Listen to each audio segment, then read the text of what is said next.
Hello, welcome back to A Game of Two Scarves, where we have 3 months to introduce Steve to football. Now, he has never been into football, never really been interested in football. No. And we're going to use this off-season to try and find him a football team and to understand the rules and the love of the game. So today, we are doing another reaction to a video from The Athletic, the Tifo Athletic channel. Mm-hmm. And the video is called Football Explained, Episode 1. Okay. Says it all, doesn't it? It so does I'm indeed. assuming this is going to start from 1846, whatever, and explain what it was all about. Well, I haven't watched it, so I don't know. Okay. So hopefully it's going to be a history of everything. Part 1. Not much else to say, really. Let's do it. Let's just react to this, see what we think. See what nuggets of information we can glean from this. Oh, yeah. Today, football is the most popular sport in the world. Around 250 million humans play it, and about 3.5 billion watch it. But it wasn't always like this. The story of football's evolution is one of power, influence, and ruthless organisation.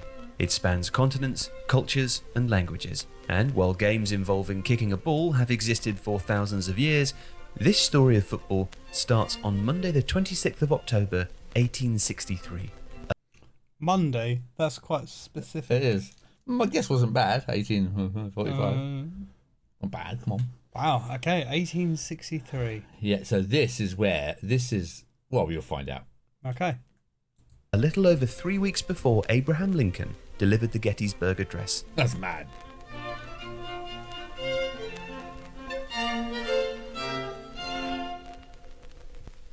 On this day, representatives of 11 football clubs and schools met at the Freemasons Tavern near Covent Garden in London.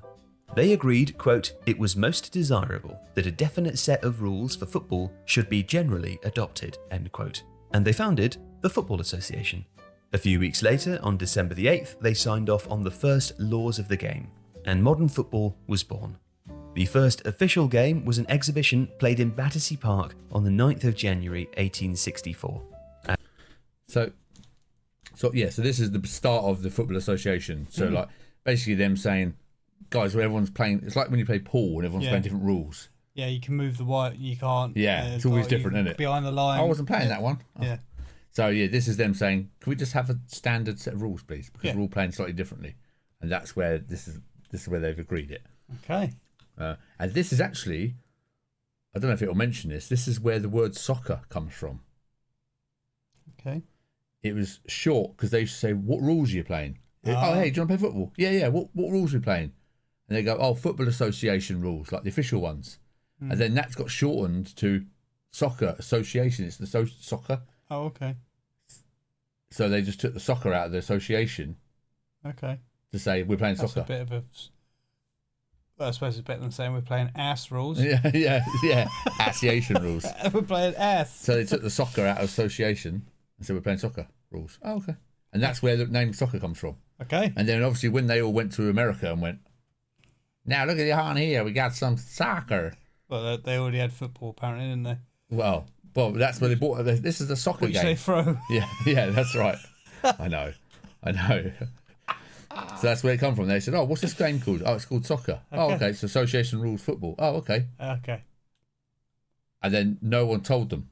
That's what happened. Those pesky Brits. Yeah. I mean, that might be all completely false, and then they're going to tell us what actually happened. But that's my understanding. Okay. Okay. So, 8th of December, 1863, the first laws were made. The 9th Is there a test? Because I feel like you're quite specific on dates. I know. I might test you. Why not? And then, just the following month, a month later. Yes. The first game. First official game. Why not? With the proper rules. Why did they wait a whole month? Yeah, come on. Like the Christmas in the way, didn't they? Yeah, I suppose so. Yeah, better stop. Okay, let's go on. I'll go back a tiny bit. Was an exhibition played in Battersea Park on the 9th of January 1864. As mentioned, other cultures around the world, from the Caribbean to China, played games that involved kicking balls. And the game had existed in various forms in Britain for centuries before the Football Association was founded. So why is it that this specific meeting serves as football's foundation? Well, the answer is twofold. Firstly, the expansion of the rail network in Britain had made travel between regions much easier, meaning more football games, generating the need for a unified set of laws. And secondly, a certain type of mid-19th century Victorian gentleman was extremely good at codification. You see, the specific issue that the Football Association was addressing was that every public school played its own version of football, adapted to local circumstance. The schools Rugby and Cheltenham, for instance, had vast playing fields, and the game there differed little from the mob game that had been played since medieval times. But at Charterhouse and Westminster, where the game was played on cloisters, such rough and tumble would have led to broken bones, and so the dribbling game, which outlawed handling the ball, was preferred.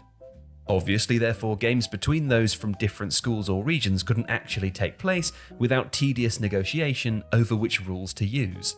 An attempt to unify the laws was made at Cambridge University in 1848, when a universal code was pinned to a tree on Parker's Piece, while the Working Class Sheffield Club published its own rules in 1858. But most schools and clubs still stuck to their own laws. And the reaction in 1863 was much the same. There was some enthusiasm. Barnes and Richmond played out a 0-0 draw before the first official game under FA laws had even taken place. But on the other hand, Blackheath withdrew immediately, disgusted that hacking had been outlawed. By 1867, the lack of interest was such that the FA's president, Ebenezer Cobb Morley of Barnes, who'd been... Ebenezer's good, isn't he? That's a great name, isn't it? Ebenezer. Ebenezer Cobb Morley. Why don't we have names like this anymore? Oh, I don't know. That's epic, isn't it? So obviously this is very sticking with the history here. This is part one. So they do have to start somewhere. And I think what is also interesting, when you're deciding on your team, it may come into it when you start thinking like, who are the historical teams? You might go, oh, I want one of the originals. You know what I mean? I want one of the early teams. Or you might not care. You might go, oh, I want to support a brand new team. Yeah. There's like in Formula 1, the only team that has played or raced every match. He's turning. Raced every race is Ferrari. Yeah, there you go. So everyone else is technically new to the sport. So it's got like a little bit of heritage because they're like known as the old guard, as it were. And that, again, it might not, but that is also something to look at. You might go, wow, the first one was in London. You might go, oh, I want to support a London team. You might not. You might go, solid. Don't care. Just another angle to look at. Okay. Go on, Ebenezer. In the driving force behind the 1863 meetings was now considering disbanding the organisation entirely. But that same year, a revision to the Sheffield rules took the FA laws as its starting point, and a unified set of laws slowly emerged, acceptable to both the working class clubs and teams centred on the public schools. Although there were still disagreements, such as those that led to the foundation of Rugby Football Union in 1871. That's right, if you didn't know, rugby and football do share a common ancestor. 6 years later, in 1873, there were 130 clubs signed up to the Rugby Association and only 122 to the FA, just 74 of which actually played the FA laws. But the influence of the schools was strong, as teachers, such as James Allen in Sunderland, and factory managers, such as John Lewis and Arthur Constantine, who founded Blackburn Rovers, returned to their communities and established clubs that played under FA laws. I mean, look at that club photo. It's amazing. Got your bowler hat. Look at that guy. Look at this. What's going on? Sock on his head. I don't know. The size of a football, though. What a game. They turn up. Massive. Who are you playing? Oh, don't know, mate. Don't know, but these guys are in their pyjamas. It's amazing, isn't it? Pyjama FC. The conditions were there. They just needed a man of unusual vision and energy to take advantage. That guy at the bottom right, he's from a different time. He looks like a time traveller, yeah. Definitely time traveller. He's just like, oh, I picked the wrong year. Yeah. Oh, I've got to sit here and play football now. Yeah. Oh. The conditions were there. They just needed a man of unusual vision and energy to take advantage. Which is where Charles W. Alcock came in. Now, Alcock was born in Sunderland in 1842, educated at Harrow, and was elected to the FA board in 1866, succeeding his brother.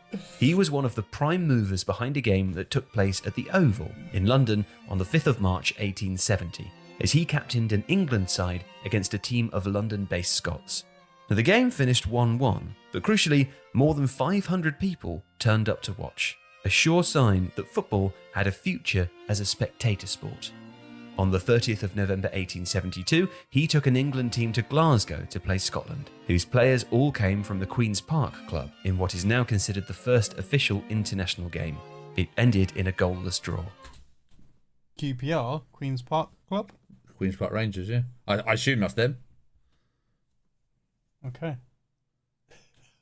Had a 1-1 draw and now 0-0. I know. Or he's blasting. He needs to sort out some strikers. Yeah, but it just at least it goes to show that I'm assuming that they're playing by the rules and someone isn't just taking the mick and just going hell for leather and just like 12-1. Yeah, it's true.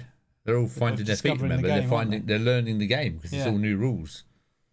Okay. And those footballs were like looks like they got cow bladders, weren't they, and stuff? Yeah. So kicking that around. Yeah. Alcock had become FA secretary in 1870. The following year, he proposed the creation of a knockout tournament open to all members of the association, modelled on the inter-house competition that he'd known at Harrow. It was chaotic, with byes and withdrawals meaning that Queen's Park reached the semi-final without playing a game. Both semis were also played at the Oval, the home ground of the Surrey County Cricket Club, of which Alcock was also secretary. After drawing with Wanderers, Queen's Park decided that they couldn't afford to return to London for a replay. So Wanderers, the club founded by Alcock in 1863, and for which he still played at the time, went on to the final. It was played before 2,000 spectators, in which Wanderers beat Royal Engineers 1-0. A triumph all round for Alcock. Wanderers. And the cup proved to be a huge success. There's a team of Wanderers, isn't there? Yes. Who? Wolverhampton. Wolverhampton, but they're not. I don't think this is No. Okay. Yes. And as attendances grew, it became apparent that there was money to be made. So, clubs, especially from the industrial northern cities, began inducing players to join them, many coming from Scotland. Now that offended the amateur instincts of the founders of the FA, and in 1883-84, Preston were actually expelled for making payments to players. However, it was slowly accepted that if football was to be a sport for all, professionalism had to be permitted, and it was legalised in English football in 1885. The movement was accelerated by Pope Leo XIII's 1890 encyclical on capital and labour, De Rerum Novarum, which called for the promotion of sport to alleviate, quote, the misery and wretchedness pressing so unjustly on the majority of the working class. Elsewhere, the future FIFA president, Jules Rimet, a devout Catholic, was sufficiently... Still gleaming? Yeah, there you go. Yeah, so this dude. And that's where it comes from, see? Oh, okay, all right. inspired to set up his own football club in Paris, Red Star. It would be open to all. He dismissed amateurism as, quote, the antisocial pretension of a privileged oligarchy. The next step back in England was to create a structure of regular fixtures to guarantee clubs an income. And so, the Football League was founded in 1888, with a readmitted Preston, who were only expelled for 1 year, winning the first 2 titles. The average crowd in that first season was 4,600. This was clearly a spectator sport with a future. Of course, what's striking now is how far-sighted the league's founders were. They were aware that a successful team would draw bigger crowds, allowing them to make more money, and so buy better players, making them more likely to be successful, creating a self-replicating cycle that would lead to a small coterie of superclubs. Sounds familiar? Therefore, home sides were mandated to make a payment to the away side. Initially £10, but from 1918 until 1983, when it was abolished, 20% of gate receipts. And a maximum wage was introduced. Although that soon became a source of great frustration to players, the initial intention was to prevent richer teams being able to entice players from less wealthy rivals. So, by the end of the 19th century, the English League had expanded to 2 divisions. Football was taking root all around the world, and attendances for the biggest games were touching 60,000. That's a jump. 60,000? That's a jump, isn't it? And if you look at like the teams here, look how northern they all are. Yeah. New Brighton. Look at that. Oh, yeah, New Brighton. Woolwich. Is that Woolwich and Arsenal? No, Woolwich Arsenal. Yeah, that's what they were known as originally. Oh, okay, so that is actual Arsenal. Woolwich, yeah. But this is where they get stick, because Woolwich is in South London. Right.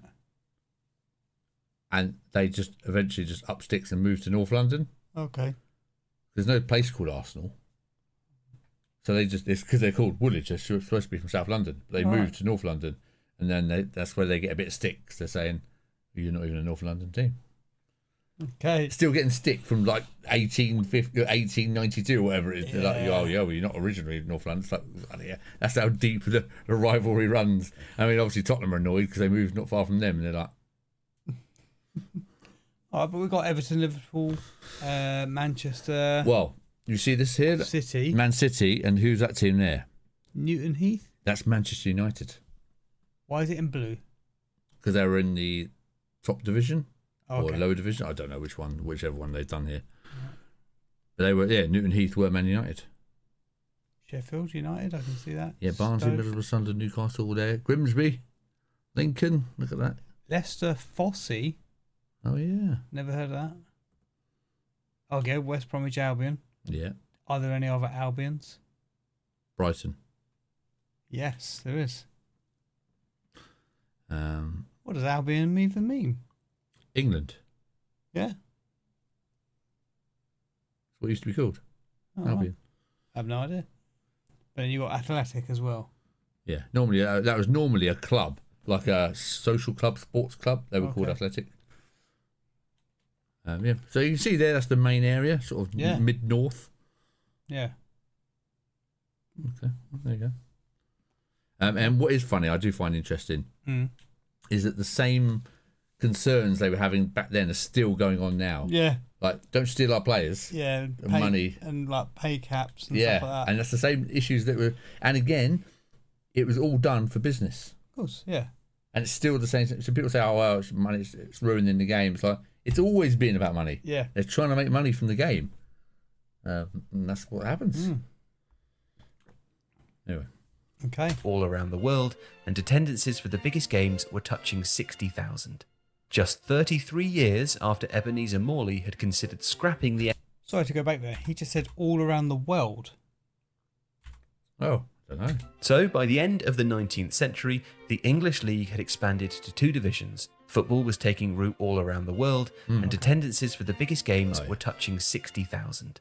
Just 33 years after Ebenezer Morley had considered scrapping the FA, football was established. Mad. And in the next episode, we'll explore how football spread and took root internationally on its way to becoming the world's most popular sport. If you like this video, please consider subscribing to the channel. Okay, so there you go. So that was from The Athletic. Again, they make great videos. They're just really easy to watch. They're nicely produced videos. So the original video is down below if you want to go and check it out. Uninterrupted, obviously. And obviously that was very just like a history lesson. Yeah, that was. But it was intriguing, interesting. It sows some seeds, doesn't it? Like, you know, they picked up about the Jules Rimet and stuff from the song. Who the hell was that? Well, there you go. What was his team in France? Red Star. Oh, there you go. It was a team of the league, wasn't it? Well, he set them up. Yeah, the league. Was it the team?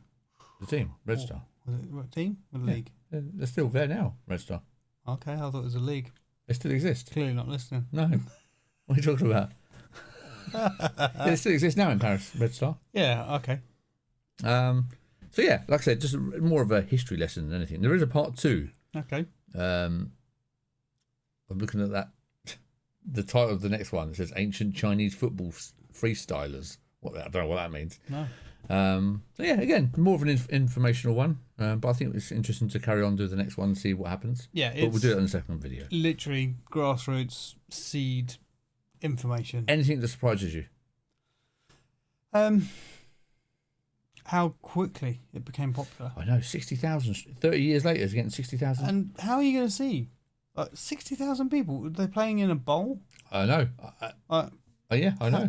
How are you going to see over people's heads? Yeah, I know. It's mad, isn't it? The growth is insane. Has it? And you've got any sort of ideas? Is it about finding a team? Has anything started to rumble yet? Like, no, wouldn't want to support one of those ones, or nothing? No, nothing. Okay, well, that's fine. That's fine. I'm going to keep asking that periodically to see if a team comes into focus. Now we have got an elimination table of all the teams in the leagues, and we're gonna kill them off. So keep an eye out for that, because that'd be fun. So because we can start killing off some teams soon. You're just saying I definitely don't want to support them, and you can upset everybody by making it their team. Anyway, thanks for joining us. Like I said, this is just a small history lesson. Very informative. Thanks very much. That's all right. We'll try and get to some actual football soon. All right. Okay, catch you later. Playlist is down below if you want to watch the beginning of this journey. Catch you later. Cheers. Bye.